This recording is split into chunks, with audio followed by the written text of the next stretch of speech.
Hey, everybody. I just realized I lost Hello. the phone. We have a special guest today. You know what? We can't really see you. Hold on. That's fine.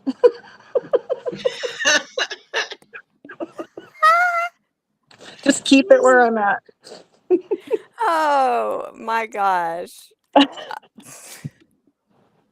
Yes, we have a special guest today, Kelly, Just real aka quick. Kells, Wait, I see it. Never mind. I figured it out. Hello. and we're gonna rewatch the Tennessee hearing.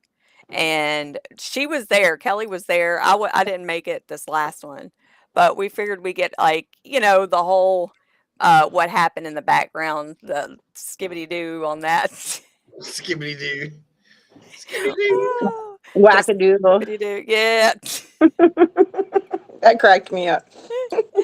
Oh man, I tell you, I've been on my soapbox all morning. I needed a laugh, y'all. It's been tough. It has. I can't even get away from it. I keep saying I'm going to step away from it, and then It's on your mind all the it time. is. I can't get it off. I can't. I'm frustrated in so many different ways. Yeah. Yeah, I This mean, has been rough. This is not what I expected to happen when it came here at all. yeah. Yeah, it's a totally different avenue. The It way it's is. going on in Right. Tennessee. The whole time I totally pictured myself speaking, you know what I mean? Like getting my voice heard. And I just had this very powerful statement I was going to make, and they never let me make it. And that there, to me, there's something wrong with that. That's something, it doesn't seem right. Why is it every other ones that we sit in on, they allow people to speak? Why is it this one won't? Yeah. Well, I know why This they one, won't, because they don't care. They've already made up their mind. At least that particular committee. because this one is going at like lightning fast speed. Right. And when we all flew in, when we came in on the 11th, I still remember when that hearing ended at 1:30, and everybody, like you said, there was an audible gasp Mm-hmm. in the audience when that gavel went down at 1:30. Mm-hmm. We were all looking around like, what? What just happened? And they did that on purpose. I guarantee you that was with full of intent. They did that on purpose. Yep. They did. They did. And there was a gasp too at this last meeting when he made the statement about the kids saying that it was worse than crack. I'm gonna Everybody have on to our listen to side, that like one. they were like, what? Like speaking, which you're not supposed to really do, but we were all like, what? Like that is the most craziest statement I've heard to date. And then when the hearing was done, were people clapping? No. I swore I heard claps. No, it was busy. It looked like there was a union thing going on because there was a whole big group of guys with like their yellow safety jackets on. So I think it might have been like a union thing, and then something to do with parents and schooling. So it was a packed house. People were waiting up for us to leave in order to get in I'm because gonna I'm like, tag you on Facebook, Kelly. Is okay, that cool? yeah, And That's let's how for it get sure. was when we were there on the 11th. And when it was done, then all of a sudden the room is starting to fill up with like middle school kids. I yeah, noticed like that they they were in do a a lot of field trips there because there were a couple kids in there. And then at the beginning of the meeting, they called out a couple kids that were there on like a follow, like they were homeschoolers that were following people for a homeschool thing. And they yeah. were, I told my youngest here. I was like, I wish I could take him with me. Like, I wish I could just be like, you know what, we're gonna play hooky and go see well, the legislative process in real life, type of thing. But Charlie May's spring break is coming up, so she will be with me. So oh, that's cool. I got to bring her with me. I have no other choice but to bring This her was with me. And spring yeah, break this week, and yeah, that's another thing that like was killing me because I'm like, man, this would be the perfect time to take. But I right, mean, I right, just physically could not. I right. couldn't. I want them to see me with my daughter too, because Yep. the way my sister, who's in Michigan, and I'm so focused on Tennessee right now that I will admit that I'm kind of backing up, but I do need to get the information from Michigan for my sister. Yes, you do. Yes, you I do. do, because Yeah. she's a Michigan resident.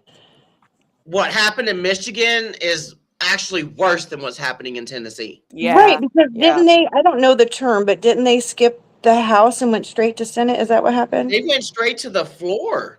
Yeah, Oh, they didn't have any subcommittee things or anything. It went nothing. straight to the floor. And they're like, I don't know. I wish I knew more of the process because I feel like, are they allowed to do that? It's got to be some legal ass loophole. You know what I'm saying? It's got to be something like that because they're I all a have bunch no of idea. damn I don't lawyers. know if you guys have ever been to Michigan, but I will tell you, the place smells like a dispensary. There are dispensaries on every corner, and there are liquor stores literally everywhere. Sounds like Colorado.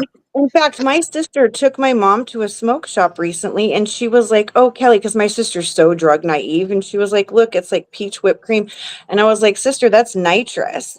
They're selling nitrous in their smoke shops, and you guys are worried about kratom?" This is what I'm saying. How come there isn't like a smoke shops union or something? Why isn't Yeah. America going around and wiping out all the bad stuff in the smoke shops? Because when I go to the Champ Show, nitrous is there. It's in these big Yeah. old freaking. Are you serious? Yeah, boxes. the big fancy kid looking. Yeah. It'll be like peaches and cream and strawberry Yep. cheesecake and all these. Nobody who is making whipped cream goes to the smoke shop. Everybody knows Yeah. what it's for. Y'all, I And used to not have to to go to mention the that, but porn shop back in my day to get the Whippet crackers. yes, yep, girl, I remember those days too. Now you can just walk into your local smoke shop and you can buy so many different things that are so harmful, but they've honed in on this, and I know why they honed in on it. Yeah. It's a money grab. There's a big agenda behind it, a It's huge all agenda. about money. It's like they It's all about front it money. as they care about people, but like even we know, I mean, there's always money. Even if you don't see it, a lot of these things are, the lawsuits and stuff like that. It's Oh, all tied to hey, money. I'm so sorry. I just realized that I didn't have the comments of Shuffle Tennessee weather. I think I have where the comments are on where I can see them. I don't know. Oh shoot. I don't know if you can or not. I think I You would have can. to- I think I don't know, honestly. I don't want to do that. Yeah. You are Kelly. Are you Kelly? Kel's 555 on X. Yeah, that's her. Okay. Oh, okay. Yeah, maybe. Yeah. Just want to make sure before I tag some random lady named I Kelly. don't really use X. So I need to because it seems like the only one that's not censored so bad. That's true. Yeah. Yeah, dude. It's I just need to learn how to use it.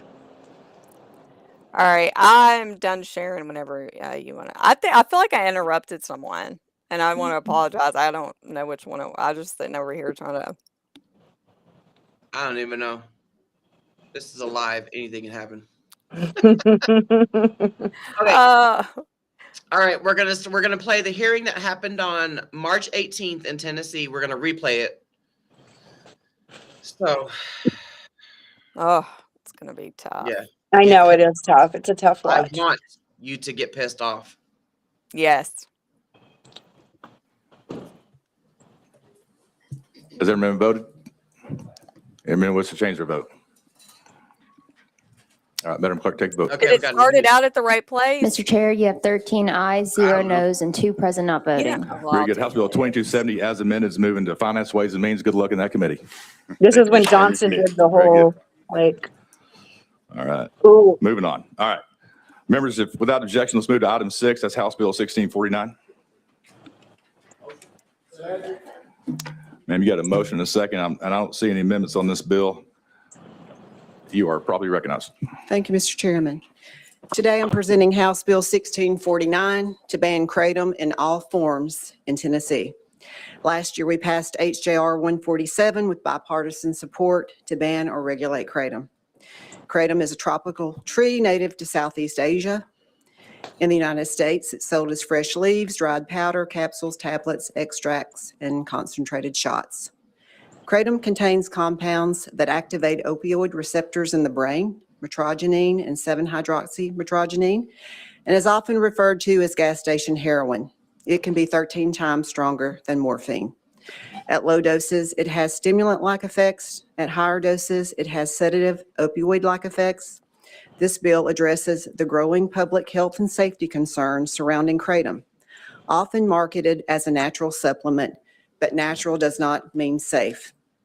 The FDA maintains firm stance against the use of kratom, natural and synthetic, stating it is not safe and has no approved medical use and carries significant risk. The Center for Disease Control states that kratom is an emerging health threat for potential What'd you do? overdoses, Oh my addiction, and God. contamination. The Drug Enforcement Agency lists kratom as a drug and I don't chemical even of know what I concern did, with y'all. potential of abuse and safety risk. The total ban is supported by Tennessee Medical Association, Tennessee Association of Alcohol, Drug, and Other Addiction Services, the TBI, the Sheriff's Association, Chiefs of Police, Tennessee Fuel and Convenience Store Association, and the Foundation for Drug Policy Solutions. This bill does 6 things. It prohibits the sale and distribution of kratom, metrogenine, 7-hydroxymetrogenine, and all derivatives in Tennessee. It establishes criminal penalties and strengthens oversight. It strengthens death investigations by requiring a county medical examiner to test for the presence of kratom during an autopsy when the suspected cause of death is a drug overdose. It expands toxicology testing in medical settings, requiring physicians who order toxicology testing for suspected drug overdoses or suspected neonatal abstinence syndrome to include testings for the presence of kratom. It updates workplace drug policy, requiring the Tennessee Department of Labor and Workforce Development to promulgate a rule adding kratom to the definition of a drug. And number 6, it designates this act as Matthew Davenport's law, effective date July 1st, 2026. Thank you, Mr. Chairman. Very good. And thank you for that explanation. Members, we have testimony on this bill. We want to go ahead and go out of session and hear from our guests. Any objection? All right, seeing none. We're going to go out of session and hear from Karen Davenport. I have Nicholas Conley, Matthew Bruin, and also if we could bring up Jack Henningfield, Heidi Sikora, and Sheldon Bradshaw.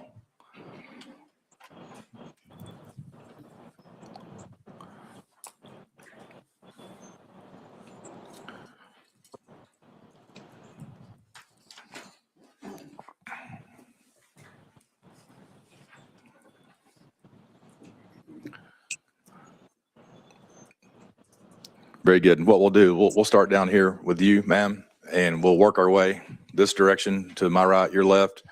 Each of you just introduce yourself. You'll have 3 minutes to say what you need to say. And then once everybody's finished with that, we'll open it up for questions for the committee. So you'll know your microphone's on when the little red light comes on there, and you'll have 3 minutes. So you're properly recognized. Chairman and members of committee, thank you for allowing me to speak today. I'm Karen Davenport. I'm a nurse practitioner, a mother, and a grandmother, and I'm here today because my 27-year-old son, Matthew Davenport, died unexpectedly 2 years ago today.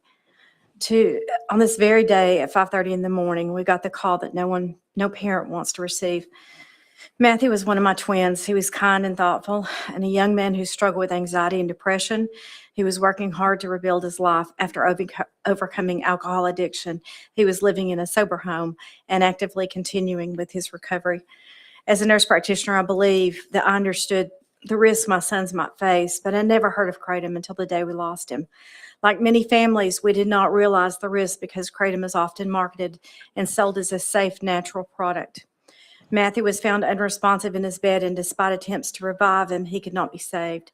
Can I The say something Hamilton real County quick? Medical Examiner determined that Matthew died from intoxication involving Listen. prescription diphenhydramine, duloxetine, Cymbalta, buspirone, and a dietary supplement called metrogenine. All right. I just sorry. wanted to say really quickly that I just thought of this, hearing her say she's a nurse practitioner and Mhm. she had never heard of kratom until her son. So if it is so bad and it's killing so many people and there's so many people addicted, why did you never hear about that until your son? Right? Yeah, You see what I'm you saying? got a Like, what? point. If it was so bad, if you're a nurse practitioner, you're seeing patients. Wouldn't multiple patients have said that they had a problem, but she'd never heard of it? I just had to say that. Watching her I do sympathize with her losing her Yeah. son. I do. Her twin son. That's horrible. But yeah, go ahead and push play. This, yeah, Yeah, sorry. but it's like, again, like emotions shouldn't They set should not policy. dictate policy. Yeah, Absolutely. No. period. Mm-hmm. Okay. The manner of death was ruled as an accident. The mitragedy we found in Matt's car was sent to the University of Florida and analyzed by Dr. Christopher McCurdy, finding it to be pure leaf kratom, the primary active compound found in kratom. It was one of the substances involved in the fatal intoxication. Kratom is marketed, of course, as a natural supplement and sold openly in convenience stores across our communities, yet its primary compounds have the same effect on the opioid receptors in the brain and can act dangerously with other medications. Matthew was a young man in recovery who was trying to rebuild his future. It's such a paradox that kratom is illegal to import into the United States, yet this substance is sold openly in convenience stores on every corner and in vape shops. It became part of the combination of drugs that ended my son's life. Nothing this committee does today will bring my son Matthew back, but what you do here today may determine whether another Tennessee family has to experience the same loss. Thank you for listening.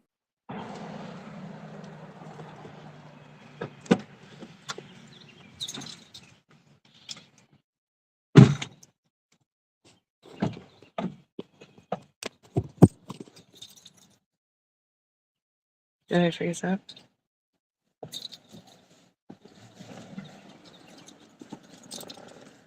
Did I freeze up, ladies? Because I don't hear anything.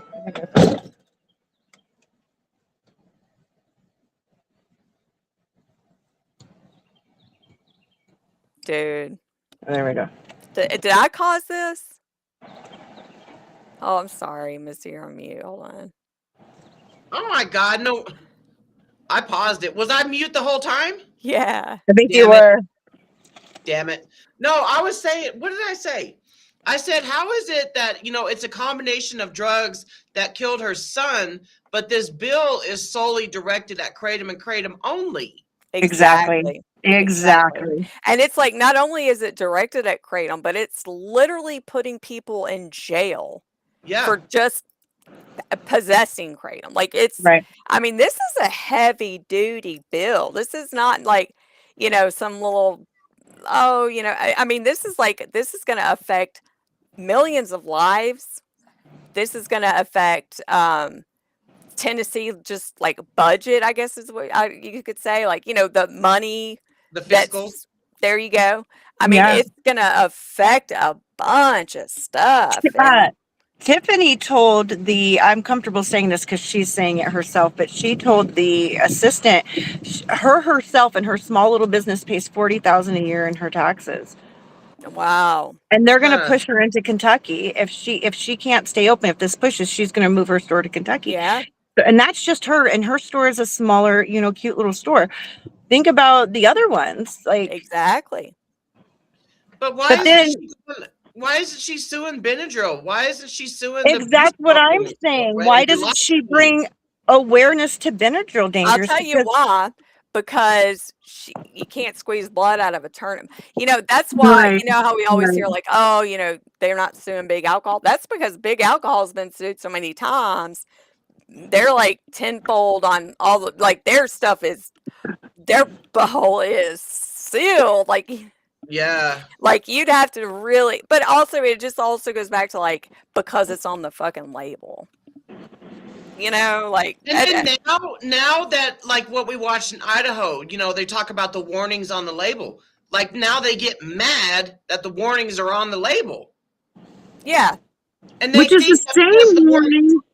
It's the same warning that any vitamin or supplement you buy has the same exact warning on it. Dude, I agree with Laura. She said, I always wonder what the deceased would say about kratom if they could. I've always said if I pass away, I want my loved ones to make sure that nobody says it was from kratom. Y'all better fight and say, you got me on record right now saying it, actually. Yeah. If anything happens to me, God forbid, pull this up. It was not kratom. Yeah, I've posted that multiple times. I feel like the loved ones are just rolling in their graves like a rotisserie chicken. Yeah. Right. Okay, I'll go back to play it. It's so hard to hear. And thank you. Sir, if you would introduce yourself, you have 3 minutes. Sure. Good afternoon. My name is Nick Conley. I'm a physician, board certified with family practice and with addiction medicine, also holding degrees of fellow in the American Society of Addiction Medicine and the American Academy of Family Practice.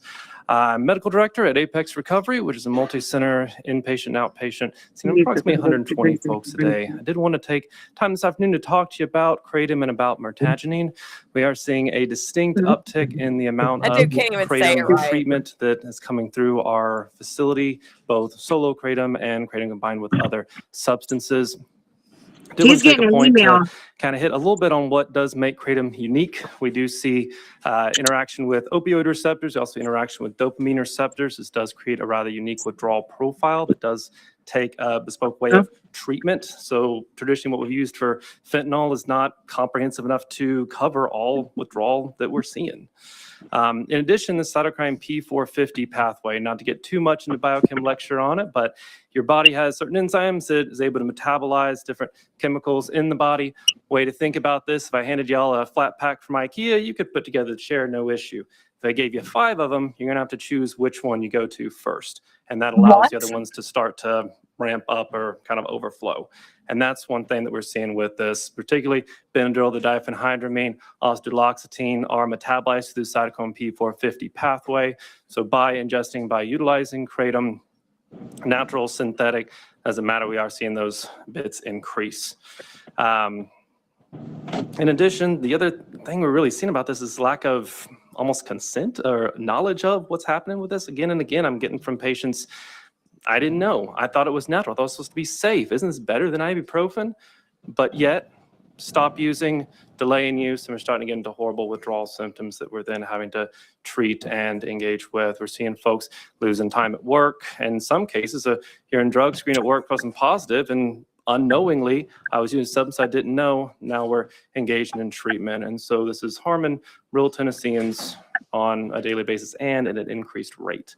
So with all that combined, here today to really encourage passing of this so that we can get this stuff out of our state. Thank you for your time. You know what? I want to say, what do they give the patients when they're withdrawing from Suboxone? That's a good question. Well, probably the same thing they give you when you're withdrawing off of Fent and anything else, which is Ativan and that blood pressure medication that lowers. Clonidine? But typically in a rehab center, you're not going to see people trying to get off Suboxone. That's an unheard thing to me. I never met somebody who went to rehab to get off of it because they're just going to put you back on it. They're going to be like, here's the Sublocade shot. That'll work a lot better for you. Oh yeah, they are pushing that. They pushed that shot so bad. It had just came out when I first got into rehab, and I told them, no, I'm not going to rehab to leave on drugs. I respect anybody on Suboxone that needs it to live. I have great respect for you, but for myself, Right. I didn't want to be. I'd already been the Suboxone route. It didn't work. I wanted to do it on my own terms. But they're going to push that. I'm sending him an email. And another thing I'm going to do is make it my life mission to destroy him and let everybody in the recovery community know. Do not send your children. Don't send your loved ones. Don't send anybody to that man, because everything he just spewed is a huge lie. He knows it is. It goes against the science. So if he's willing to do that, that means he is doing this for money. It is solely money. He does not care about your loved ones. He doesn't. And that happens a lot in the recovery community. Yeah. He is lying. And he is speaking so much gibberish. No wonder that guy was confused. I didn't even realize how much gibberish he was speaking. Like, what are you even saying right now? Yeah. It literally makes no sense. And what are you talking about? Naloxone and all that won't work. Of course it won't work. It's not an opioid. Of course it won't work. He's If you're so ignorant to make that statement, you have no place in the recovery Did you see community. those headlines after the last hearing or whatever? It was like, I can't remember. Well, I can't remember exactly how it was worded, but it was like, it was something about Narcan not working on him. I was trying to think. I'm totally blank. Yeah, but it was like Narcan may not work on kratom all the time. You know, like it's some kind of horrible thing, and it's like, yeah, it's not going to work on kratom. Duh. Yeah, it might work on 708. That would be like, I drank way too many Red Bulls. I need a Narcan shot to bring me out of that, please. Yeah. It's not going to do anything because it doesn't work on the same pathways. So that man is just spewing nothing but lies, or like I like to call it now, willful ignorance. He's Yeah. only Or read a couple of headlines, and that's what he's regurgitating. You know what I mean? He hasn't taken the time to learn, and that is scary as hell in a recovery community. That is so scary. I know predators like him. They preyed on me the whole time I was in recovery. They're predators. They want your money. It's big money for rehab. It'll be big money when a bunch of people are needing to go there because they don't have their. I hate to word it like that because I don't feel like if you're coming off pure leaf kratom, you'll be fine. You are going to be absolutely. You might be slightly uncomfortable, but you're not going to be shitting yourself. Yeah. You're not going to. Sorry, excuse me. You're not going to be like vomiting and wishing for pure death. You're just going to be a little uncomfortable, a little restless. But I mean, No, when you're Laura, going through banning- rehab, go ahead. Laura, banning kratom would be massive business for the addiction community. Absolutely. Oh yeah. Absolutely. Because And nobody you know what? wants to be I uncomfortable. think he's conflating kratom with 7-OH. Yeah, absolutely. Absolutely. Yep. I guess. I mean, that's like, but yeah, I mean, when you're going into rehab, like you are at your most vulnerable, and those people And are they took sharp. advantage of you, and I watched it. And the reason why I was kicked out of like 6 different rehabs while I was there is because I was the only adult. I was the oldest one. It was a bunch of kids in their 20s on their parents' insurance. They didn't care what was happening, but I was alert and aware, and I brought it up. And to them, that was a problem. So they'd make up some reason for me to go. Yeah. I've seen TikTok videos of, pretty much like their predatory behaviors. And Oh, it's they're horrible. body brokering. The body Yeah. broker. Yep. Some of the people that are working there, like they'll have your house attendants would be like 2-3 months sober. Why do you have people that just got sober working with current addicts? Like none of it made sense. It was just, in California, you could throw a rock. You could literally stand in any neighborhood, throw a rock, and you'd hit a sober living. There's so much money. My recovery cost $1 million. Of course, we didn't pay that, but insurance. We had a kid there that his cost $2 million. It's a big business. It's a big business. It's huge. And they own these big mansions, and they put you up in these. I could go on and on about it. It's horrible. Well, the place this dude's in is Brentwood, so it's in the fancy place of Nashville, the rich folks Right, because area. that's how they get you in. They get you in by like, oh, look at this luxury place. We have a pool. We have a spa. And we fell for it. We did. You know what I mean? I was like, yeah, that looks nice. I can do that place, without doing the real research of who is running it. What is their program like? And, I'm like anybody else. Shiny glitter.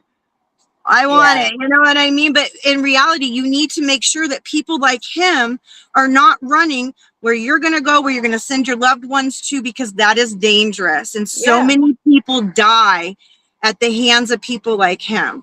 And if somebody ran from the rehab, they didn't care. They're like, oh, so-and-so's gone. No follow-up, no police call, no nothing. It was just an open bed for them to bring the new person in. Yeah. And that was so scary to me. I'm like, what do you mean you're not calling anybody? Like, shouldn't we be doing something? They don't care. Just insane. Like, it is. It's just, and then you have him coming in as an expert witness, just He's because not you're an in a expert. fancy dancy place and your place brings in a lot of money does not make you an expert. That's okay, because my new life mission will be to make sure that I taint his name in the community, because I am in a recovery community, and I'll make sure I taint his name. Real quick, you guys, I want to tell you this. I am in front of, I do not remember his name, but we had lunch with him at the hot dog place. Keith.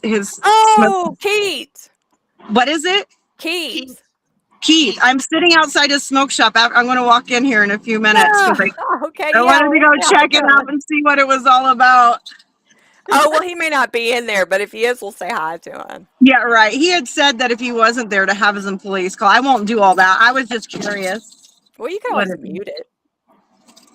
We don't, Yeah, just mute it. Okay, I'm going to go back to play. Okay. Thank you. And you're next, sir. Thank you so much. It's a pleasure to be here today, speak to the committee, ladies and gentlemen. My name is Matthew Bruin. I'm a psychotherapist and an addiction specialist, PhD. I'm also the principal and CEO of Apex Recovery. Apex Recovery is a proud member of Tennessee. We serve men and women across the state who have issues with mental health as well as substance use disorder, which is why I'm here today, because this issue is an increasing one within our census and something that I am very passionate about. I'm in a unique experience because you all have adopted me into your fine state. I've been here for 5 years, and I absolutely love Tennessee. It's the best place I've ever lived. Oh, I hail get from out of here. Colorado originally, Kiss and then butt. came by Southern California for 23 years. I like to think of that time I was in exile. What I can tell you is both of my previous 2 states had similar things in common, and that is the legalization of marijuana and cannabis. I have lived my life through situations like we find ourselves today here in the state of Tennessee. What starts as a relatively benign small item quickly grows and expands until there are devastating issues that go across the state. And I would like to not see that repeat here in the state of Tennessee.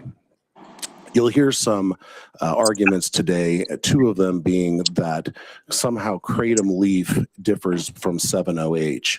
I want to assure everyone that the distillation process and the synthesization process is no different from cocaine to crack or from hashish to cannabis. Cannabis at one point had 3 to 5% THC content. Today, there are places in this country that have legalized 90 to 95% amounts. We're seeing that same thing with Kratom. Finally, I want to touch base just from a personal level. I want to tell you 2 quick patient stories. That's not Kratom, though. That is not Nope. Kratom. That is Nope. 7-OH. And he knows that. He knows that. No different. Oh God. I feel Oh, my- it gets better, you guys. Wait Oh. until the comment he's about to make. Be sitting down for the comment he's I about to know. make. I'm telling you, because you're going to fall out. I already feel my blood pressure rising. Girl, when I was in there, my blood pressure, I was like, ooh, we were all like, ooh. And when he makes this comment, you might even be able to hear us in the background because everybody was like, what? I think this dude has a spray tan. And I guarantee you he's one of those dudes that don't wear socks with his I'm dress telling you shoes. guys, private investigator fundraiser. We are going to do it and we are going to investigate because I can tell you he's on the naughty list and I know that for facts. He's on the naughty list. Watch. They want to play. We'll play. He's a pro. He's a pro expert witness. Yeah. Throw me in jail for whatever they want to do because I don't care. I mean, I don't know if they can for slander, but Well, as long as your slander is correct, you won't. then it is correct. I can prove with facts what they're saying is so incorrect. Why all of a sudden is this little Apex Recovery in Tennessee so much smarter than all the researchers, all the data, all the scientists, all the people who take it responsibility? People that have been doing research for over 2 decades. Right, but he's from Apex, so his word's gold. Please. He's worse than a car salesman. They're sleazier than a car salesman. Yeah. Yeah. Okay, I'm going back to play. One about a man who lost his wife and family who was ingesting 5 big gulp glasses of, yes, loose leaf kratom daily. It is extremely addictive. And finally, I'm joined in the back row by my beautiful wife and daughter. My daughter had a individual who actually went to her school for a short period of time and happened to find his way into my rehab center just several weeks ago. He told me and asked me to tell you guys that as a individual who started smoking crack cocaine at age 13 years old, the most high he has ever been is on kratom. That young man has done every drug in the arsenal, and that was his comment. So I ask you all to do what? I could not with that comment. I wanted to. Are you as serious? somebody who has actually done that? Yeah, Yes. no, not even close. At this I point, have also. I'm shaking my picture in the background at this point, and I think this is the point where the deputy guy comes over and tells me I can't hold it so high. He said, you can hold it, but you got to lower it a little bit. I was like, okay. Taking bags and bags a day. He saw a picture now. He's saying multiple bags of big gulps. Yeah. Multiple Yeah. bags of big gulps. And like I said earlier, you guys, if you're doing that, you're chasing something that's not even there. Yeah, It's and not that kid, there. that What are kid you he's looking talking for? about, he was obviously, if he started smoking crack and stuff at 13, was getting sold some bunk ass crack, because that is Yeah. not true. Even Right. if it was like the most pure 7-OH in the world, it is not going to get you higher There's than no crack way. or fucking meth or cocaine. If or it was whatever a like that. substance that offered any kind of euphoria, like any of these drugs they're mentioning, I would be on it like crazy. I got bags of it laying around in my truck right now. You know what I mean? Like it's Yeah, that comment sent insane. me reeling. My blood Like, pressure at that point went like I almost blacked out. for as long as it's been in the United States, like, say, let's just say, if it has been, I know it's been much longer than 10 years, but let's just say it's been 10 years, there would be mass hysteria. Yep. People would be like, you see all those videos of people like, passed out, nodding Right. off on the street Doing and the shit. finny fold. Yeah. Yeah, it'd be like that everywhere. Get the hell out of Yeah. here. Yeah, it would be. And the reason why we're just now seeing it it's 7OH. Like, why don't they want to deal with the real problem? Because I've said this before. If 7OH and those kind of products have ingredients, kratom does not have ingredients. It has alkaloids. Once they take away kratom, the smoke shop or whoever creates the stuff will come out with a new thing. Something will replace it, 100% guaranteed, just like with spice and everything else. Yeah, But there is nothing that can replace pure leaf kratom. It's right. going to go away because it doesn't have ingredients. So they can't be like, oh, here, let me alter this a little bit. That way we can sell it now. No, but they're going to have another chemical substance that they're going to do that with. It's already happening with 7OH being taken away. They're ahead of the game. Yeah, because I've seen like game for them, and they're Yeah. already ahead of that. When 7OH started being, when the government did their release last year in July, the press conference, these 7OH drug dealers are already one step ahead of the government. Yeah. They've created the MGM-15, the MGM-16. They Mhm. created pseudoxyl. And anytime someone comments that on my TikToks, I say that is faker than 7OH. Right, it is. Yep. I remember in Washington where I lived that they would ban spice. It would always pass. But then what these companies would do is they would change one ingredient because the law only passed to ban this product, right? So if they change a couple ingredients, it's no longer that product. They weren't addressing like one certain ingredient. And so all they did was change it and then rebrand it. It's still there, but you won't be able to do that with pure leaf because pure leaf is just that.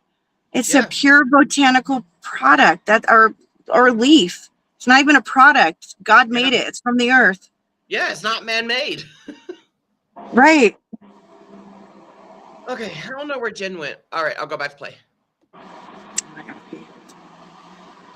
Would you all want your sons and daughters to use this Yes. legally? Yeah. Thank you. If they were in pain, yeah. I've offered it to my adult children. Right. You're next, sir. Thank you.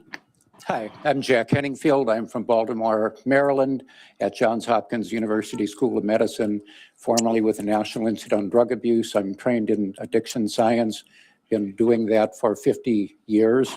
I recently published a book, an authoritative text on kratom science, probably the only one in this room that's actually done science with 7-hydroxy and kratom in clinical studies in animals. I want to make a factual correction. There is a big difference between natural kratom, which contains almost no 7-hydroxy, and synthetic 7-hydroxy. And 7-hydroxy can be 13 times more strong on certain measures than morphine, not kratom. And I've done the research, and there's lots of research, mostly supported by the National Institute on Drug Abuse. I'm really sorry about the death. Any son, any child, that's the worst thing in the world. But what we need to reduce deaths across the board is regulation, not prohibition and criminalizing kratom users. of which there are about 500,000 in Tennessee. I'm in agreement with the FDA and the Secretary of Health, who in July released a report saying 7-hydroxy is a serious problem. It has opioid effects. We can call it an opioid. By the same criteria, kratom does not. And I've done my reports submitted to the FDA and DEA, and I concur with them. And the Secretary and FDA Commissioner also said 7-hydroxy is the problem. They said our concern is not kratom. And they sent a letter to colleagues across the nation stating that fact. You can get my report, you can get the FDA report, and the FDA report will verify everything that I am telling you today. So most overdose deaths in this country are polypharmacy. The medical examiner did not say it was a kratom death that happened to Mr. Carpenter. They list several drugs Had the wrong that last were in name. the system. You but did. the other drugs are the most likely cause of death. FDA's own statement on kratom lethality risk is, and I quote, deaths associated with kratom are rare and generally involve other substances. And right now we've got more than 20 million people using kratom. To illustrate their point, the FDA Commissioner and Secretary Kennedy included a chronic pain patient on their panel. And they wanted to make the point that even this is not an approved drug, people like her use it on a daily basis to manage pain, in some cases treating addiction. And that's what my colleagues are studying at Hopkins, and the National Institute on Drug Abuse is studying. How do we treat addiction? The most recent study that was another study just on that. So there's a big difference. I'm going to quote the FDA Commissioner. There is a world of difference between kratom and 7-hydroxy.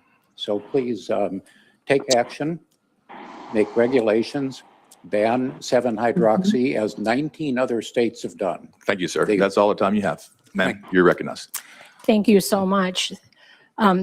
Chairman Farmer and members of the committee, I really appreciate the opportunity to speak to you today. My name is Dr. Heidi Sikora. I'm a doctor of nursing practice, retired nurse practitioner, and healthcare executive. I volunteer as the Chief Scientific Officer for the International Plant and Herbal Alliance. I want to begin by expressing my condolences to the Davenport family. Losing an adult child is a loss no parent should have to endure. Honoring Matthew's life requires that we tell the truth about what happened to him. The official Hamilton County Medical Examiner's report lists diphenhydramine, also known as Benadryl, mitragynine or mitragynine in kratom leaf, duloxetine, and buspirone intoxication. Mitragynine or mitragynine, the primary alkaloid in the natural kratom leaf, was included in the list of substances, but was not listed as the cause of death. The report did not identify the primary cause of death, except to say that it was intoxication by the multiple substances. The toxicology level tells the story clearly. The diphenhydramine or Benadryl level was 3,000 nanograms per milliliter. That level alone is a fatal level. So if he had no other substances in his system and had that level, it could have led to his death.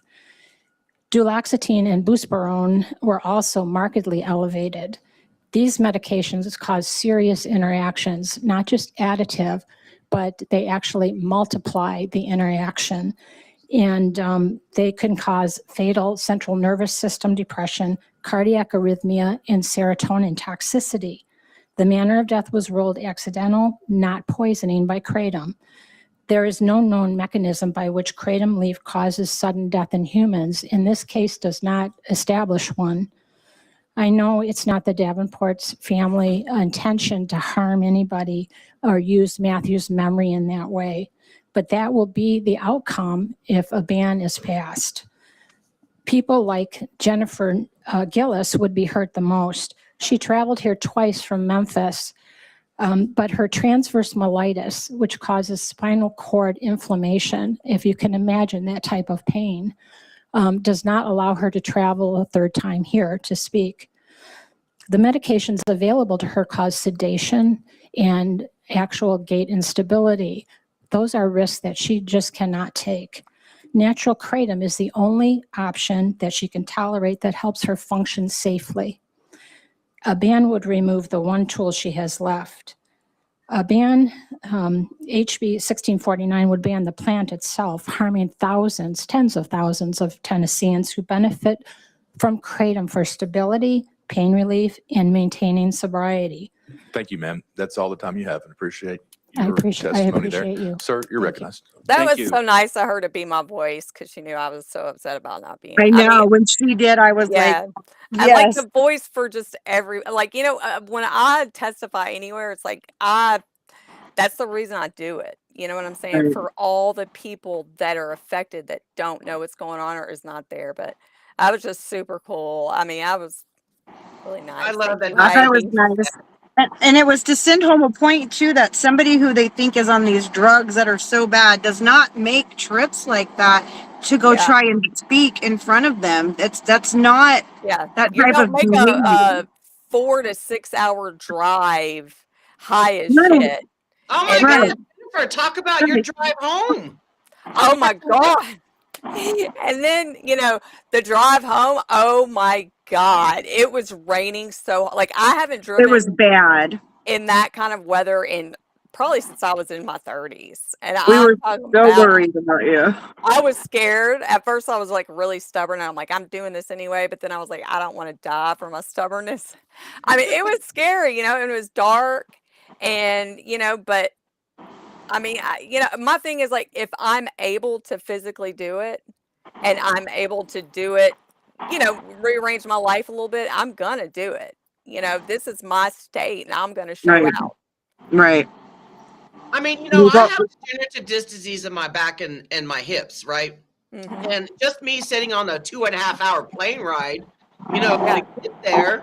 Well, packing, walking. I mean, when you're disabled, when you have a chronic illness or, you know, just chronic pain in general, that shit, I mean, you're not like a normie walking around Yeah, bebopping and, you know, you struggle even though we have kratom, even though I have kratom to manage my chronic pain, we still have things in our lives that don't make us perfect. You yeah. know what Right. I'm Well, saying? and it won't take it 100% away. Nothing takes Right. pain. Not even narcotics take pain 100% Yeah. away. It Yeah. just And makes it more doable. Terrible. Yeah. yeah. Yeah. And so you're going to make us all suffer. I don't know. If my child passed away, I definitely wouldn't want their namesake covered, you know, like Yeah. making thousands of people suffer. I wouldn't want that. She has I to would do hear us. something more positive with Right. my 'Cause she hears us. She hears what we're saying when what Heidi just said about what it's going to do to people, and that she's sure she doesn't have the intent to do that. I'm sorry. I'm going to disagree with Heidi. Heidi's such a sweetheart. I think she does have intent to do that. And at the Well, very as a end, Heidi nurse, said she's right there because Karen was standing over here and she was like, you could go talk to her. And I said, Heidi, I can't. I'm not yeah, that recovered. You know, I'm like at yeah, 80%. If I was at 100, maybe, but I might not be saying things I want to say because to even look at her upsets me so much. And I know that she's probably Christian too. And I'm just going to quote what my mama always said, and that's that God does not like ugly. And Yeah. she is being ugly. She is Christian. Yeah, well, God don't like ugly, Karen. If y'all watching this, he don't like that, and you're being ugly. You're taking away something he created. So you just keep that on your heart every night when you say your prayers. Yeah.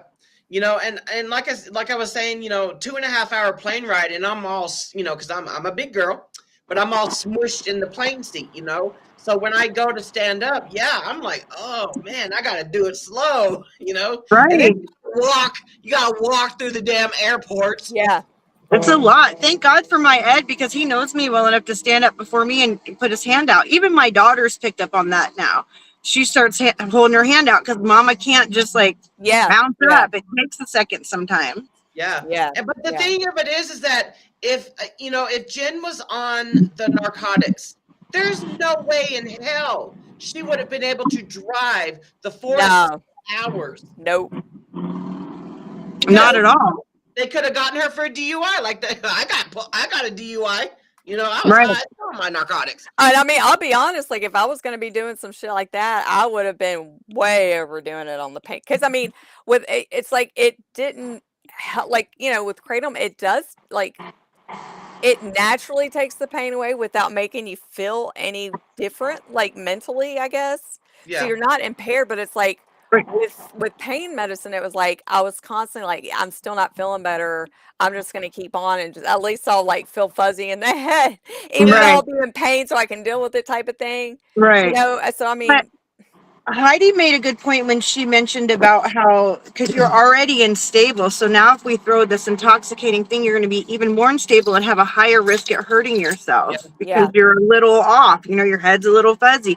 Kratom does not make you fuzzy in the slightest. It doesn't throw my gait off. It doesn't throw anything off. No, My pain it off, doesn't. but that's about it.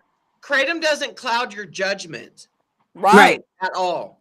You If know? anything, it may, and I mean, you know, I have a lot of like brain fog and stuff like that that comes with my transverse myelitis, and if anything, it helps it. I mean, you know, don't help it all the way again, but I mean, you know, I'm not just. It's a different feeling. It's like more like you're awake. You're more awake. That's what I was and going to say. like- Like when I take it in the morning, it's kind of like a morning coffee. Like the only thing I feel is like it awakens. I'm now, okay, I'm ready for the day. Let's go. That's all I feel. I don't feel anything else. Yeah, you're I'm not just ready high. to go. It's just like, okay, now I'm awake. Let's do this. And I continue to do what my family needs and everything else. What my family needs. Right. Yep. Okay, Exactly. I'm gonna press play and then I have to go pee. Okay. So I can't press pause till I come back. Okay. Okay. We'll wait. Chairman, members of the committee, for the opportunity to be here to testify in opposition to House Bill 1649, which would ban the natural botanical kratom. My name is Sheldon Bradshaw, and I represent Botanicals for Better Health and Wellness. I'm an FDA regulatory attorney and previously served for many years as the Chief Counsel of the United States Food and Drug Administration. The organization I represent advocates for evidence-based regulation of plant-derived products. As a result, the organization fully supports banning 7-hydroxymitragynine, which the state of Tennessee actually already has done, but supports common sense regulations on the natural botanical kratom. Kratom is a botanical in the coffee family that has been safely used for centuries in Southeast Asia and for decades by over 20 million individuals here in the United States. And I also want to echo something Dr. Henningfield noted about the testimony in favor of the bill. It seems to erroneously equate 7-OH and kratom. They're two very different and unique substances. They're not the same.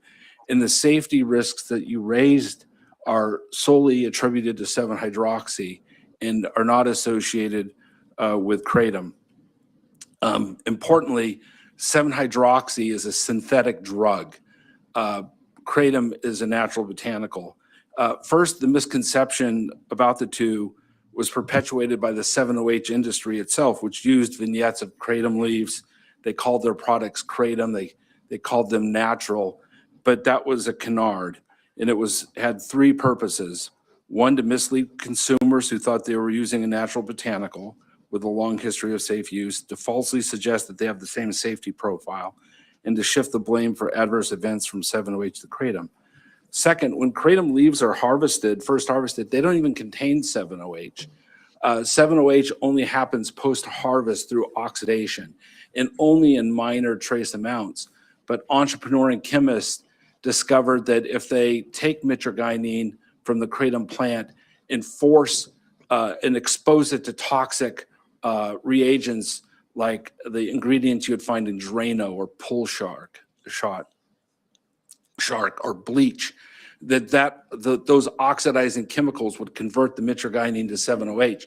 And so what 7-OH is, rather than the 0.0002% of 7-OH that you would find in post-harvest kratom leaves, it's now 95% or 94% pure 7-OH. They're very different. And I think a simple analogy nicely illustrates the difference between the two.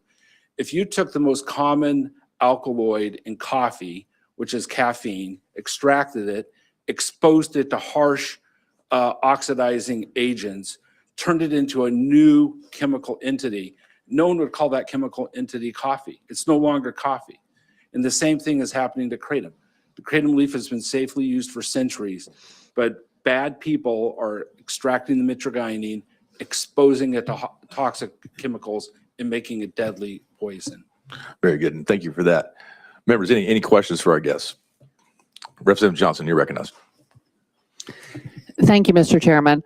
To Dr. Henningfield, do we have enough science currently to guide kratom regulation? Because it seems that what I'm hearing, it does have good uses. There's a difference between the actual botanical and the chemical. So could you speak to, is there science to do the regulation that you all speak of?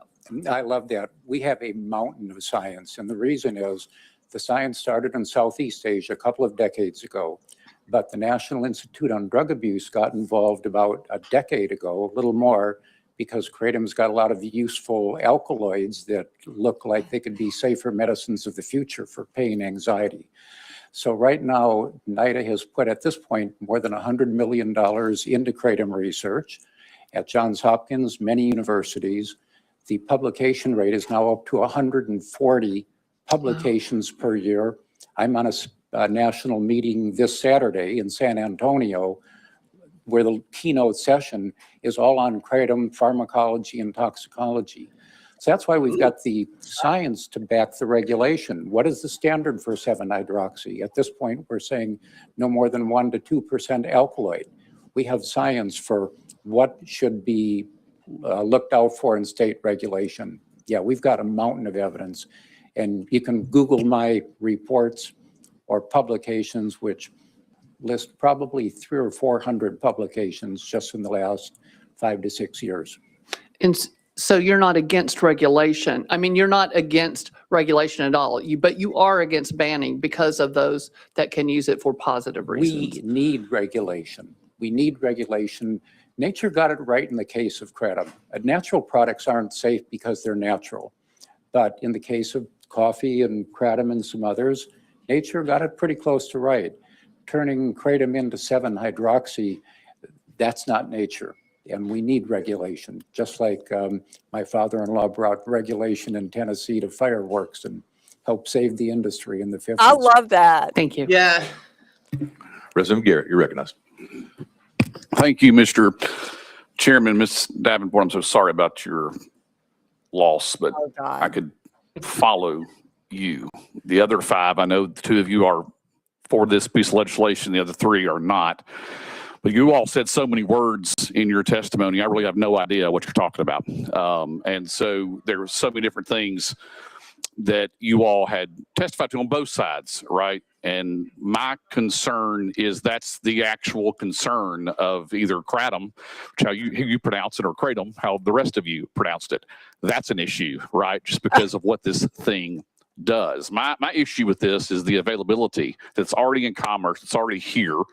You're asking for regulation, but you're too late. And so I think that what needs to happen, this needs to probably most likely come off the market. We figure out what it is. If you say there's mounds of research out there, a simple Google search doesn't tell me.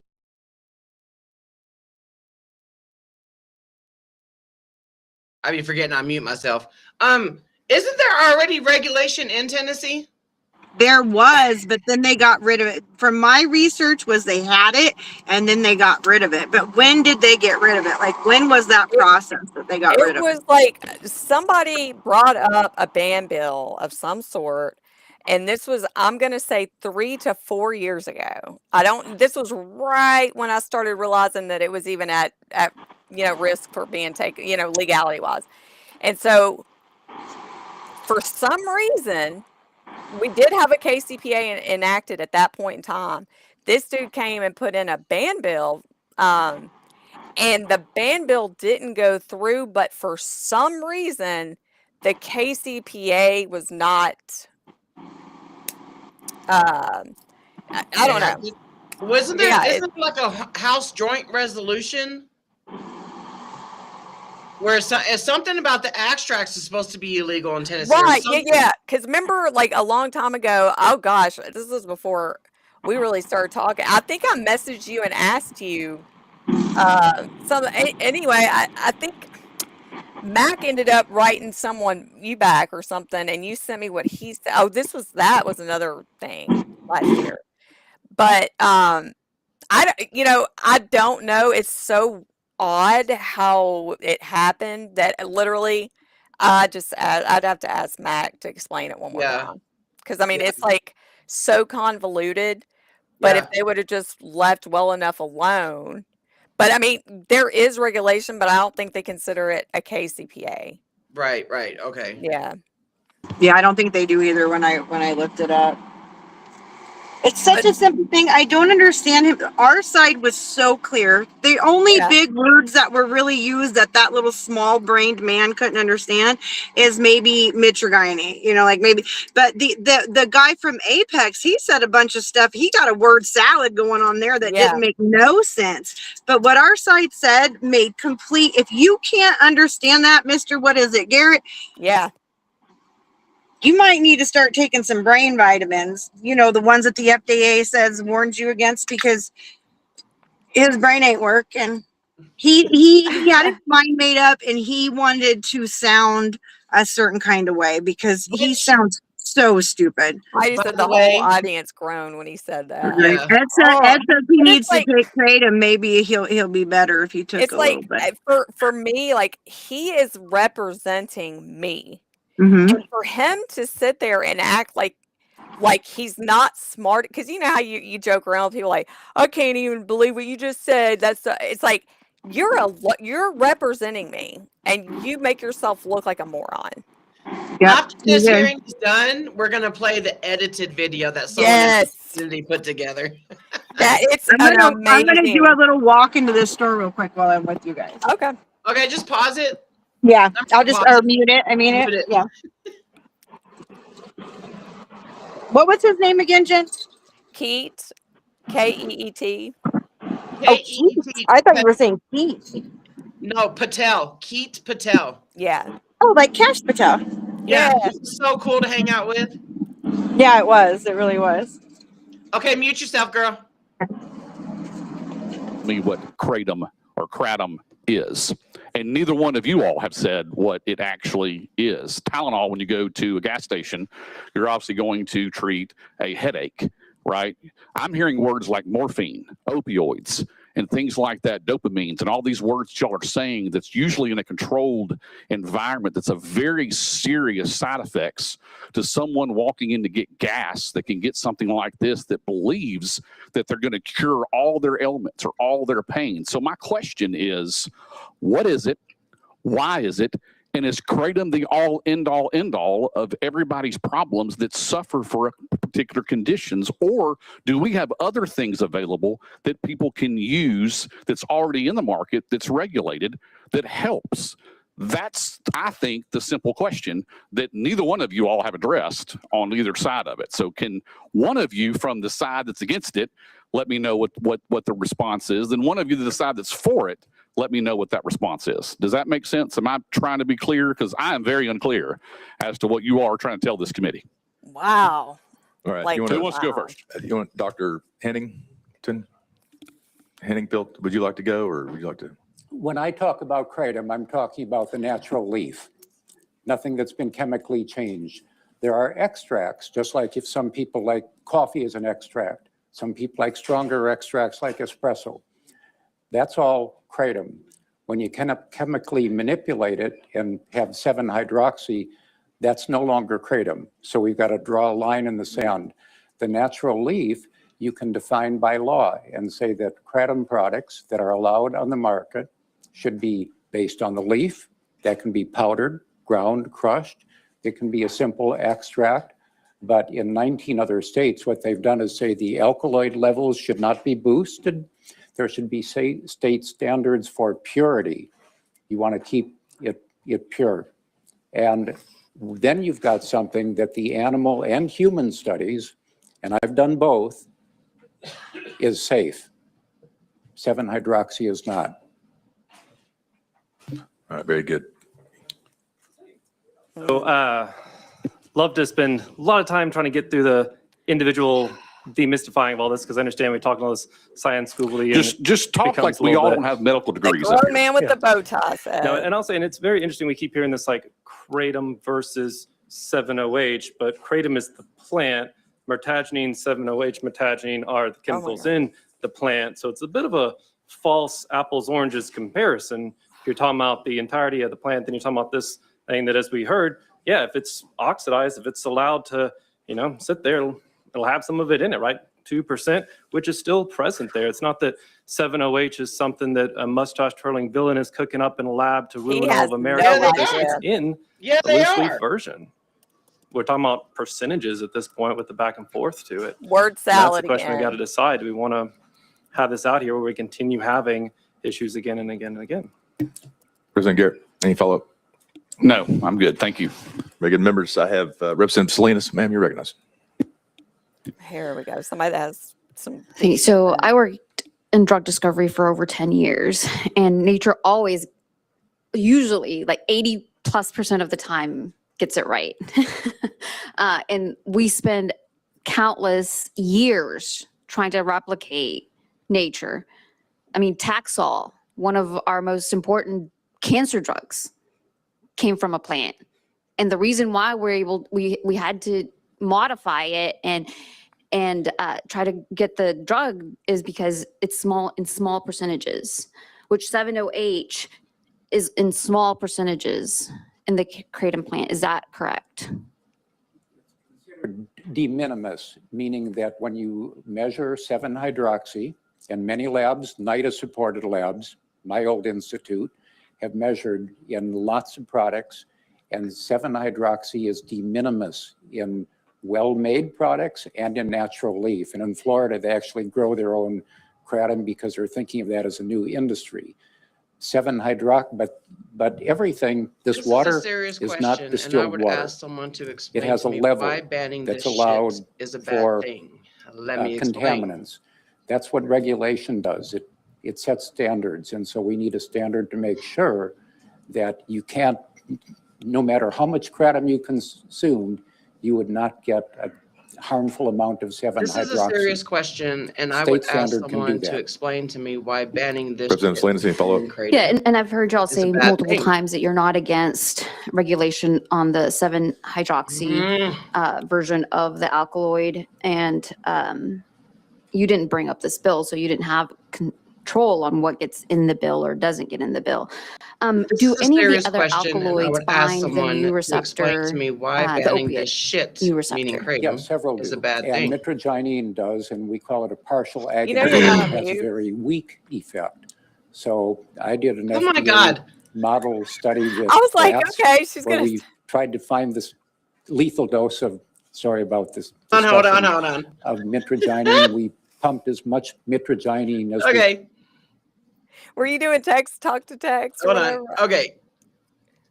I was freaking making a TikTok because somebody dropped a stupid ass comment. Oh, I heard you saying that. I thought you were like going to tell us about it, and you said it like the third time. I'm like, oh, she don't know she's off mute. No, I mean, because I muted the computer and I, for some reason, thought I was already muted on the restream.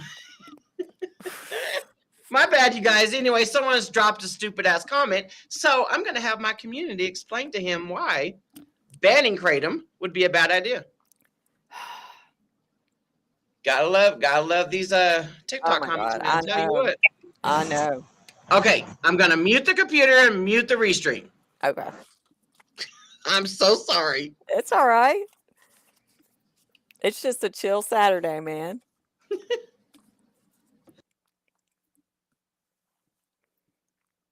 could. Slightly disappointed in Given the Keith, size of sorry. the rats, there was no lethal dose. The comparator was oxycodone. Animals in that condition by the FDA recommended doses died. 7-hydroxy, on the other hand, you can kill animals with. And 7-hydroxy has the characteristics that is fueling the opioid epidemic.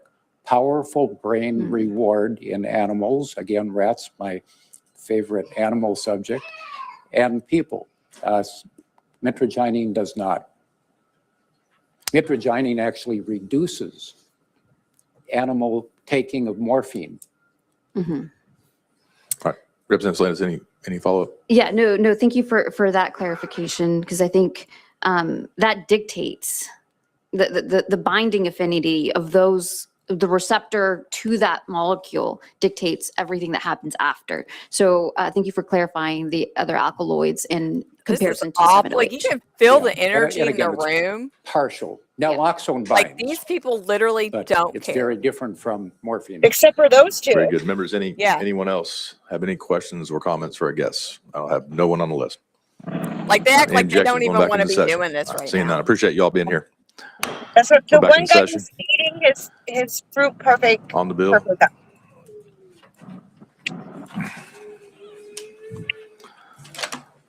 All right, members, any questions? I have Chair Lady Littleton. You're on the list. Yes. Thank you, Mr. Chairman. I move for previous question. Very good. Previous question has been called. Any objection? Seeing none. Madam Clerk, you'd open the board.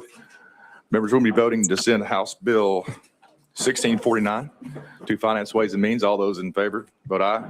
Opposed, vote no. Has every member voted? Would any member wish to change their vote? All right, very good. Madam Clerk, you take the vote.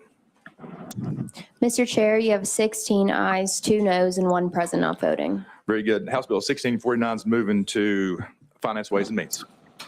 Thank you, Mr. Chairman and committee. Who's clapping? That does sound like a clap, didn't it? I don't remember Members, we can hearing move it to item clap. 7. That's House Bill 2109. Yeah, I knew I wasn't tripping. No, I think you're right there. That was a clap, but I think that I was just still in kind of like, I don't remember hearing that clap. Who is that? Now I got to ask the other people because I don't remember who that was. I was just sitting there just seething because I knew I wasn't going to get a chance to talk. And then after that guy had just made those comments, I was like, you've got to be like, this is not happening. Like all of us, if you could see the back corner, because you know where we sat last time, that back corner, like that whole section was all Kratom supporters. So there were people there that I didn't even know that were Kratom supporters. There was a whole big section of us. And I wish, because like the group in front of us, whatever their bill was, every single one of them had a small sign. It wasn't big. It was a tiny sign with their House bill and how they felt. Every one of them held one.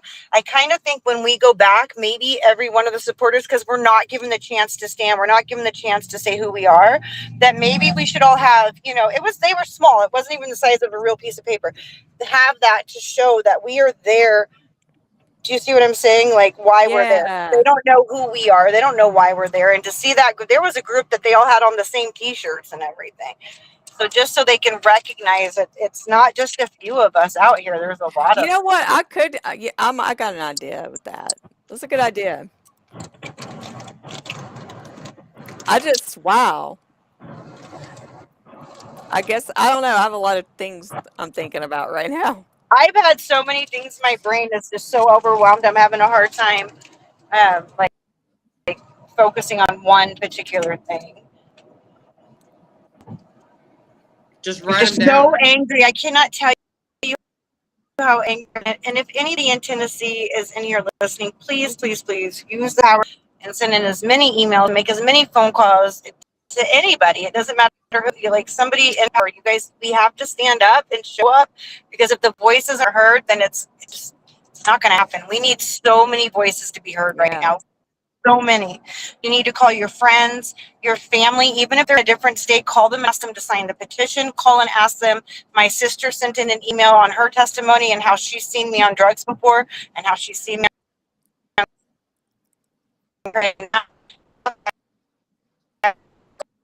You're going in and out.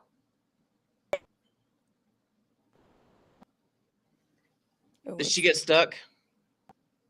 It was gun laws. Yeah, I saw that one lady sitting there saying. Is that what was going on that day?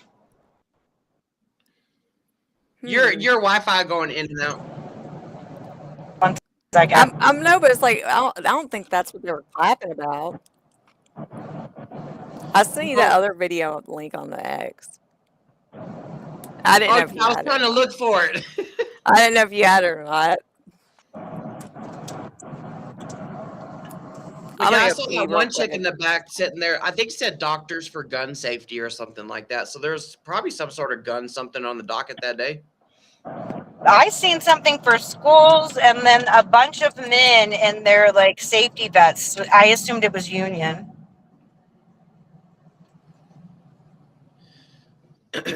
Okay. I'm going to play the video that someone in our community edited. Love it.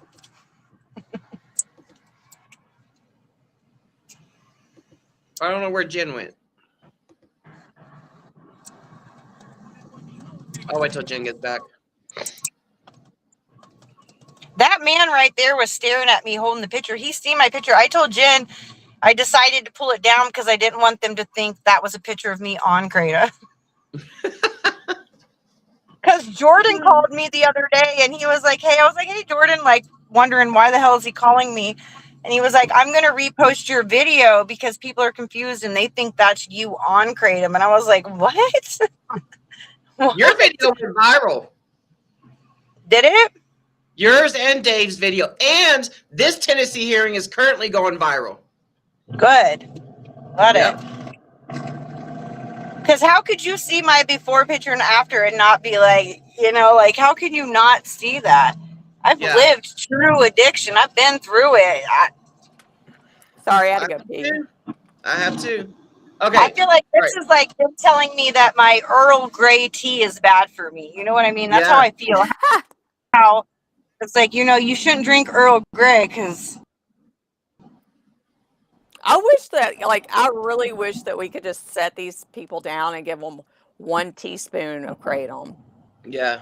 Each of them and just be like, dude. And they're going to sit there and be like, see, wait, what they're going to be like, when is it supposed to start working? And it's going to be like, that's the beauty of it. You don't get a feeling. There is no like, there's no euphoria. There's no, what do they say? They say it's a hallucinogenic. What? I know. Mind blowing. Okay, I'll play this. This one is an amazing video that someone edited. Thank you, Mr. Chairman. Ms. Davenport, I'm so sorry about your loss, but I could follow you. The other 5, I know the 2 of you are for this piece of legislation, the other 3 are not. But you all said so many words in your testimony, I really have no idea what you're talking about.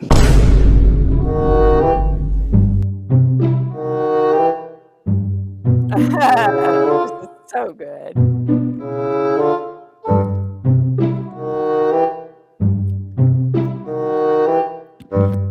And so there were so many different things that you all had testified to on both sides, right? And my concern is that's the actual concern of either kratom, which how you pronounce it, or kratom, how the rest of you pronounced it. That's an issue, right? Tomato. Tomato. Tomato. Because of what this thing does. My issue with this is the availability that's already in commerce, it's already here. You're asking for regulation, but you're too late. What? God.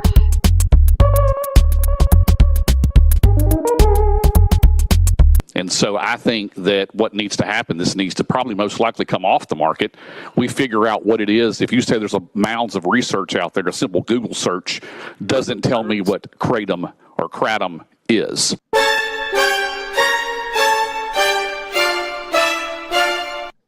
And neither one of you all have said what it actually is. Kratom is a botanical in the coffee family that has been safely used for centuries in Southeast Asia and for decades by over 20 million individuals here in the United States. Tylenol, when you go to a gas station, you're obviously going to treat a headache, right?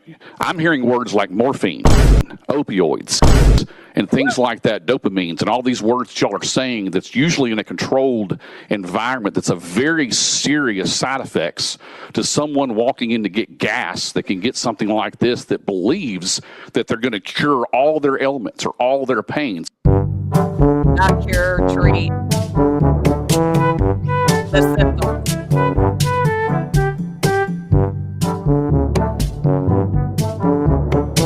So my question is, what is it? Why is it? Oh, hell no. And is Kratom the end all of everybody's problems that suffer for particular conditions? Or do we have other things available that people can use that's already in the market, that's regulated, that helps?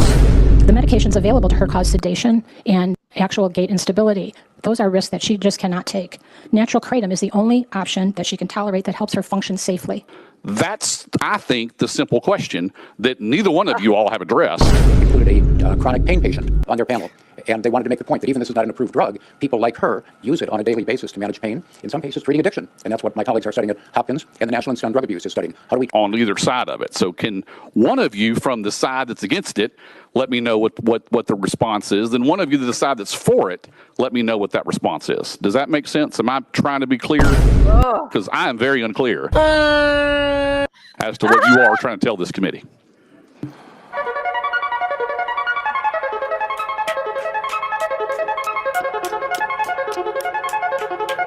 Love it. That's love it, love it. amazing. Dude, it's like I love it too. I want to send her like an edible bouquet or something like that. Is so good. She did so good, and she's Brilliant. never like I've never wanted to kick somebody in there. You know what? So badly. Like I just want to watch him on his knees because Could you imagine how he talks to his wife? You know what I'm thinking is if we do a fundraiser for a PI, he's the first one we go after. Yeah. I'm nominating him because I guarantee you he's on the naughty list somewhere. I know he is. I know he is.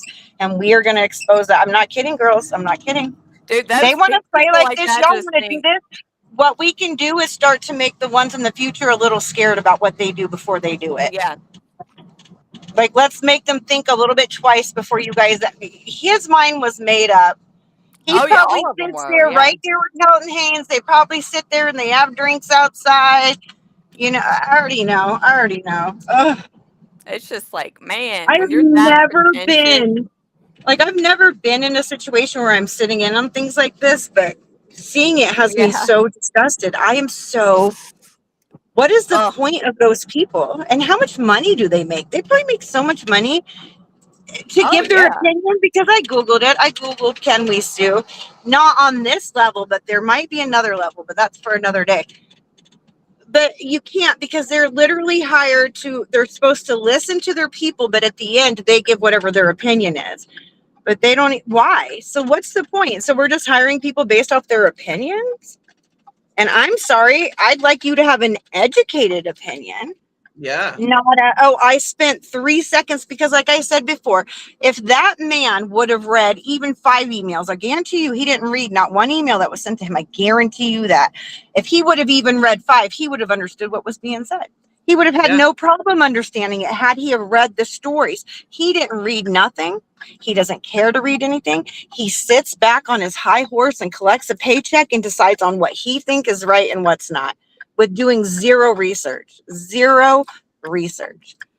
If he was pro nicotine, he would be like, it is so good for you. It's going to give you energy and you're going to feel like this sense of calm. So no, we should not ban that. I don't know what you guys are talking about. All of these cancer studies that these top researchers have. No, I know better than them. You won't die if you smoke a cigarette. That's how stupid he sounds. Yeah. Those are And it's paid not for by even- the industry. It's not even nicotine that's the problem. It's what's in the butts of our cigarettes. Yeah, exactly. But we know that because why? We listen to the science. And they're not FDA approved, but they're FDA regulated, just like alcohol. Right. You know, and it's like And alcohol could make me, if I was to drink and get behind the wheel of a car, would it kill somebody? If I took some kratom and got behind the wheel of a car, nothing's going to happen. Nothing. Is that Ed right there? Yeah, Ed's sitting right here. He's been listening the whole time. Let me see Ed. Hey, Ed. He's been sitting here. He supports all of us. He does. He's sent in. He supports all of us. And that's why I say 100 times. Yeah. I know people in the comments might have not seen my before picture, but this man, I've been with him 26 years, you guys. Probably longer than some of y'all been alive. 26 years. 6 years ago, he put me in rehab when I was like about to die. He spent money. He allowed me to leave my family first. Not allowed me, like, you know what I mean? That's the wrong word, but like he gave me up to somebody else supported you through the to entire try to process. heal me. Yeah. Why in the world would he hand me his credit card when it's time for me to order? Why? If it was so bad, wouldn't he be like, you know what, babe, we're not doing this again. I see that you're having another problem. Because there is no problem. He reminds me to take my medication because he probably sees how much it helps me. He'll see when I start hurting more. Like, did you take your medication? Because that's what we call it. I don't know why, but I just call it my medication. It just started happening that way. It's not a medication, it's an herb, but that's what we call it. Yeah. And he'll remind me, no husband after 26 years and watching what his wife went through would be like, yeah, here you go. I put my husband through a few years of hell. Let me tell you something. And I know for a fact he would not. If I was at all inebriated on kratom and act like that. The same goes for my daughters, you know, because my daughters are, you know, 5 more minutes. I can't even think of their ages now. 26, 24, and my son is 21. You know, and it's like my daughters had to play mother to my son. You know, and it's like after I found kratom, I could see that they trust me again. They didn't have to worry about me again. I was able to get their credit cards. They didn't have to worry about me stealing money from their, you know, credit cards and debit cards. Right. Yeah. And your father-in-law is giving great testimony to that too. Uh-huh.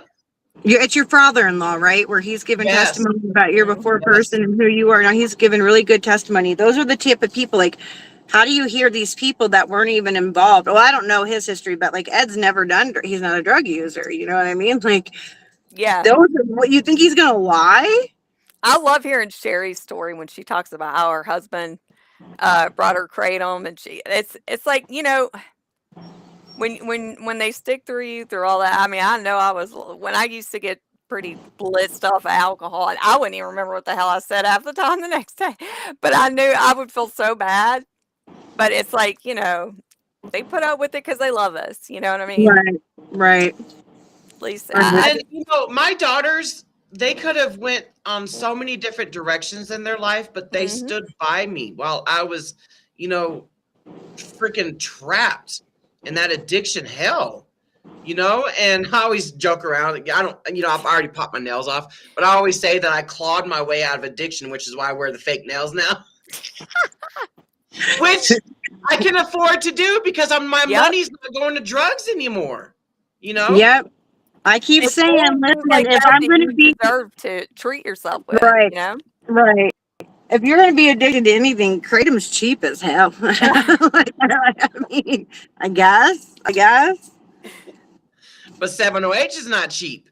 You know, it's and not. Those people. And it's not cheap because it's just like a dealer. When you got a dealer and they see something is in demand, they increase the prices. You know, they got a good bag of smoke, they're going to increase their prices. What happens? That's what these gas station people are doing. It's a high demand, so now it's like $50 for 4 pills or however it works. Yeah. You know, and I was just watching a show the other day, a new one of those new jail shows that's on Discovery, and they were sneaking in Suboxone in their damn pants, in the, what do you call the top part of your pants? Like the waistband? The waistband. They were sneaking Suboxone in with that. I am waiting for a jail video to come out saying that people are sneaking in 708, because you damn sure ain't gonna put no kratom powder in your waistband or up your hoo-ha. People in prison would laugh at you if you were like, I got a little bit of Pure Leaf in my pocket. You want some? People would laugh. That's how funny it is. It's like, no, homie, I can get coffee from Canteen. You know what I mean?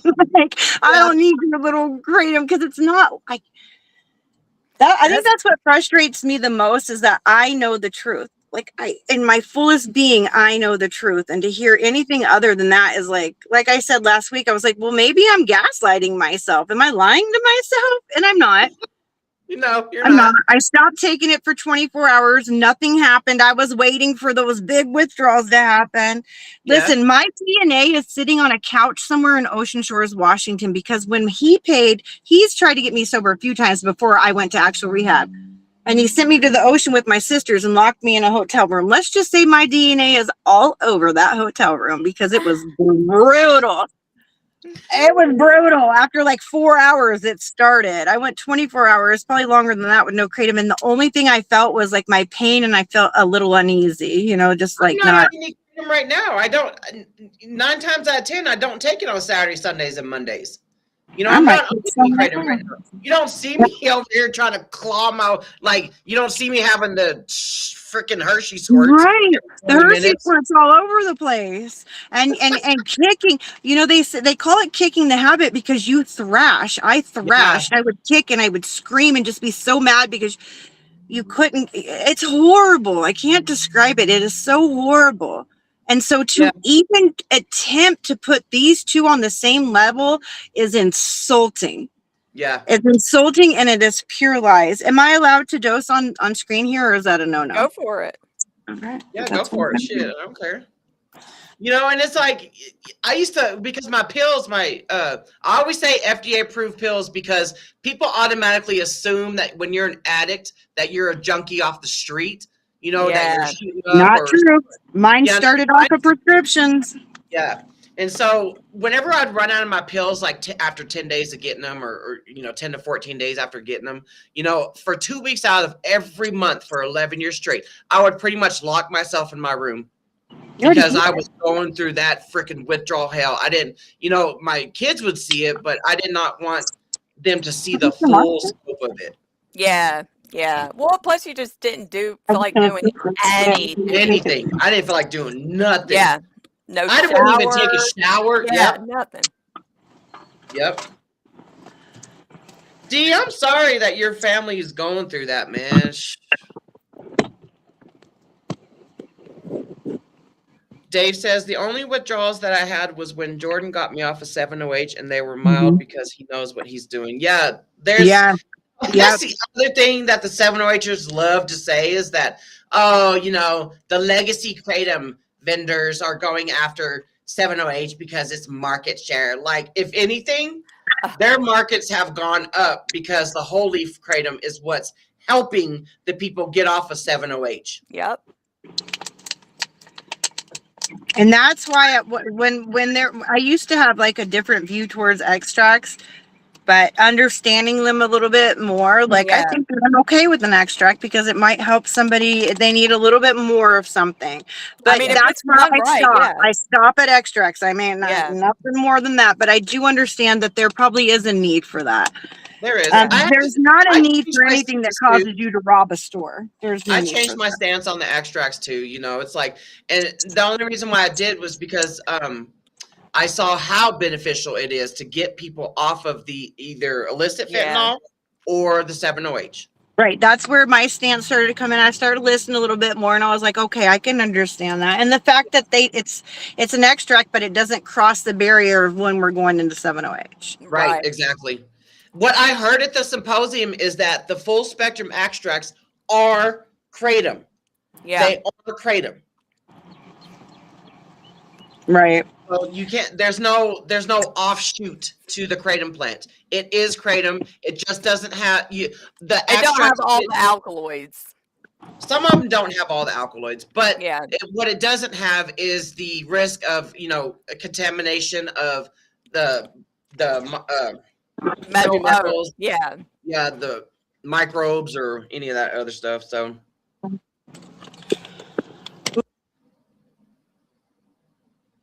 An accident. Oh, I thought I disconnected. I was gonna say, ladies, it's been great, but I've got to get going. We're about to get off here too. But thanks for joining us and everything. And I'll see you next week. And good luck on Monday. Keep me posted. I'll be there on Monday. And if there's anything in particular you wanted printed off, Jen, just send it to me. And Tiffany said, she'd be willing to print things. Okay. But we will be up there at our House of Representatives passing out papers on Monday individually to each office. A part of me was like, maybe I should try to get, collect donations to go again. But then the other part of me is like, what if that's just going to be a crapshoot again? Because, won't be able to testify. Yeah, it's like going up there. It's like I wish I was at least 1 hour closer because you just don't know, and it's like you don't know. It's just I say, Misty, I say, wait, let's see what happens next time and bring you in when, when it's gonna Like, I don't know the whole process. Well, if I gotta be handcuffed to the, you can come Right. on up there then, baby. We'll handcuff each other to each other. Yeah. We'll do that whole hippie thing where we handcuff each other on they handcuff each other on the tree. Right. Oh. Well, we got this, ladies. We've got this. Yeah. And we're not going to quit showing up for all the other states, too, because our voices need to be heard. Absolutely, yeah. All right, ladies. Okay, well, bye, Kelly. Bye, Kelly. guys. I appreciate everybody. Have a good day. You too, ladies. Bye. Bye. I'm going to, hold on. Oh, wait. I got her. I did it. I was gonna say, I was just trying to figure out how do you do that on your own to get it off. But I'm gonna go take my boy for a haircut, and we're gonna go get some new threads. oh, He is needs that a new right? shirt. He's done grown so tall. His shirts. He needs new shirts bad. He needs those. He needs those tall boy shirts. Yeah. But yeah, I mean, I don't know. Seeing that, it's just, I mean, dude, I just always, I don't know. Like, I can't believe I had faith in anything after all the shit we've seen. But I was like, oh, surely Tennessee won't be like that. Yeah. Yeah. Boy, it's like, and these people are like my neighbors and my friends' friends. And like, you know, that's what's sad. Like, wow, dude. Wow. Wow. Sherry says, if we're clear in Mississippi, I will try to come. I actually, whenever Misty told me about Starkville, I looked at it, it's 3 hours for me. And I was like, man, because I was like feeling guilty because I didn't go to Nashville. And I was like, man, I wonder how far away that is. And then it was like 3 hours. I'm like, it's too much. But, oh man, I tell you. Okay. Yep. I'm gonna go chill with my daughter and wait for my other daughter to get off work and try to have a chill day tomorrow. Like I said, you know, we are extremely busy Monday through Friday. Yeah. On Mondays, you know, like I said, my daughters are off work Sundays and Mondays. And so I try to, you know, spend as much time as I can with them, unless like on something popping off on Monday that I necessarily have to attend, like freaking Yeah. hearings. And lately it's been hit or miss with Mondays. Yeah. But normally it's Tuesday through Thursday. That is it. We are overwhelmed. Yes. Overwhelmed. And then that's like by the time Friday, like yesterday, I was just like, Yeah. By the time Friday gets here, it's like we could take that breath of fresh air, but something might always still, yeah. something always does pop off. We're It's like just firefighters. Yeah. Yeah. It's in Nashville. Yeah, it's in Nashville. I don't know exactly where you're at in Mississippi, but I don't know. I know it's about, I don't know. I'm bad with geography, so I'm not going to say anything because I know my mom's boyfriend lives in Jackson, Mississippi, and I can't remember any. I can't remember. I'm not going to say it because I don't know, so I'm not going to be wrong. All right. Just hit up Jen in her messenger. Yeah. Yeah. If anybody has any questions, hit me up. So, and I hope everybody enjoys the rest of y'all's weekend. Yep. Enjoy your weekend. In the description, we will put, we'll go ahead and throw this original hearing in there, and then we'll put the edited video in there. Yeah. Yeah. That video some love. And then we'll do the protectkratom.org. Yeah. Tennessee.org thingy. Yeah, that's a good idea. Good idea. I didn't even think about that. Yeah. They make a tiny ass thumbnail for this. Yeah, I need to. Yeah. Yeah. South of Tupelo. All right. Yeah, Sherry, just hit up Jen in her messenger. Yeah, I love that video too. It's amazing. Man, Tupelo seems like it's close. Hold on before we get off. I just have to know now. Gotta go look now, huh? Because I'm like, hold on, that sounds like it's not very far. I know my best friend lives in like Pickwick, and it's like what a name. Pickwick Town. Let's see, Tupelo. Tupelo is an hour and 45 minutes for me. That's not too bad. But that's for me. Let me see how far it is. It's like 3 hours to Nashville, 3 to 4 hours. I hate how Google Maps is set up. What's her face? I meant to ask her. She told me about some other app you can use besides, whatever it is. All right, let's see. Yeah, if you did it from there, it would be like a 6-hour deal. It'd almost be like driving from Memphis to Nashville. And it always, like, the GPS says, oh, it'll be 4 hours. No, No. it's always longer. And I never like stop except for maybe once. You know, I'll stop on the rest areas, but I don't like to stop and get out and go eat. And I want to get there. So I need to just get a bus and come pick everybody up. Oh, that'd be cool. All right, everybody. Y'all have a good rest of y'all's day. Other people bring their kids there.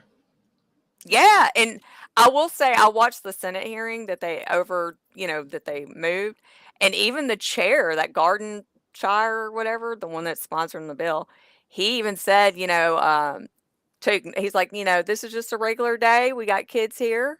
They're Yes. part of the legislation process today, and we're going to move on. It's no big Yeah. deal. So Yeah, like if you watch that, like the hearing that we just watched, someone wheeled in their baby in a stroller. yeah, but I know I'd be nervous too, like little ones. But yeah, that Garden Shire dude was super cool about it. I was like, I Yeah. kind of respect that dude.